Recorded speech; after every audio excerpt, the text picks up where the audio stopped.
नमस्कार विद्यार्थी मित्रांनो, काल 31 जुलैला तुमची कॅप राऊंड फर्स्टची अलॉटमेंट आलेली आहे आणि बऱ्याच विद्यार्थ्यांना या कॅप राऊंड फर्स्टमध्ये कॉलेजेस मिळालेले आहेत. पण मी कालपासून बघतोय बऱ्याच विद्यार्थ्यांचे मला फोन कॉल्स आलेले आहेत, मेसेजेस आलेले आहेत आणि आमच्या ऑफलाईन सेंटरचे बरेच विद्यार्थी मला भेटायला देखील येऊन गेलेले आहेत. विद्यार्थी मित्रांनो, तुमचं टेन्शन येणं तुम्हाला साहजिक आहे, तुम्हाला ताणतणाव असणं साहजिक आहे. बऱ्याच वेळा तुम्ही कन्फ्यूजसुद्धा आहात. बऱ्याच विद्यार्थ्याला वाटायला की आता नेमकं काय करू.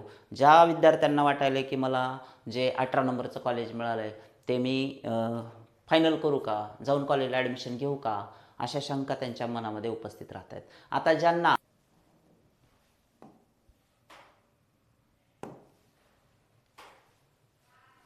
तर विद्यार्थी मित्रांनो, पहिल्यांदा आपण समजून घेऊयात की या 3 टर्म्स काय आहेत. मग तुम्हाला कॅप राऊंड 2 आणि 3 आणि 4ला जाण्यासाठी कॉन्फिडन्स येईल. पहा, पहिली जी टर्म आहे ती आहे ॲटो फ्रीज. ॲटो फ्रीज काय असतं तर कॅप राऊंड 1 साठी तुम्हाला फर्स्ट प्रेफरन्स जो असतो तो ॲटो फ्रीज असतो मित्रांनो. फर्स्ट प्रेफरन्स ॲटो फ्रीज असतो या राऊंडसाठी, काल झालेल्या राऊंडसाठी. आता ज्यांना ह्या राऊंडमध्ये 1 नंबरचं कॉलेज मिळालं आहे ते फिक्स आहे मित्रांनो.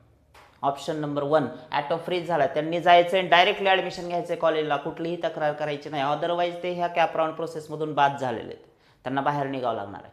त्यानंतर कॅप राऊंड 2 मध्ये किती ऑप्शन्स ॲटो फ्रीज आहेत तर कॅप राऊंड 2 मध्ये first to third, preference 1 to preference 3 हे ॲटो फ्रीज असणार आहेत. पहिल्या 3 कॉलेजपैकी जर तुम्हाला कॅप राऊंड 2 मध्ये 11 तारखेला जे अलॉटमेंट पब्लिश होणार आहे त्याच्यामध्ये जर पहिल्या 3 पैकी कॉलेज मिळालं तर ते ॲटो फ्रीज असणार आहे. तिथं तुम्ही काहीही चान्स घेऊ शकत नाही, डायरेक्टली कॉलेजला जायचं आणि तुमचं ॲडमिशन कन्फर्म करायचं.